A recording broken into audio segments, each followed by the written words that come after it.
3 years, 20,000 more U.S. troops, but not to Iraq or Afghanistan. According to Pentagon officials, these men and women will be stationed inside of the U.S. Thousands of additional uniformed men and women set to be trained by 2011. They'll serve as a response to a possible mass terror attack or civil unrest following an economic collapse. So how concerned are Americans about this? 20,000 more troops here in the U.S.? I have not heard any of that, actually. No, I have not.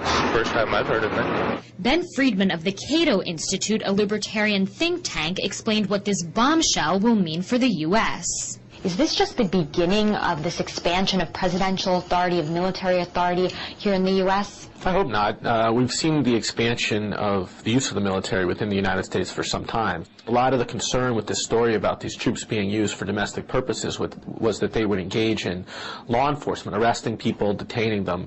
They can't do that. But that hasn't stopped people from speculating. It doesn't seem right to have the military guarding the interior of the country. It seems like a dangerous power grab. I think that would be extremely unreasonable. Policing your own people sounds like we're in Afghanistan or something.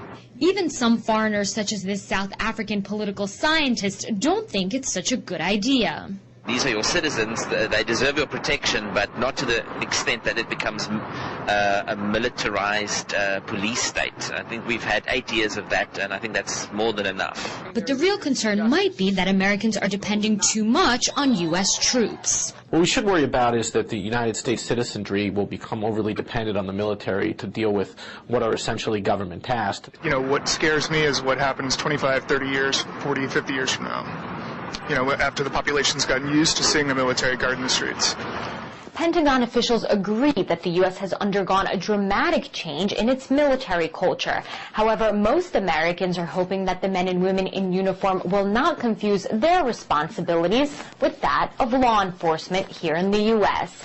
Dina Gosofsky, RT, Washington, D.C.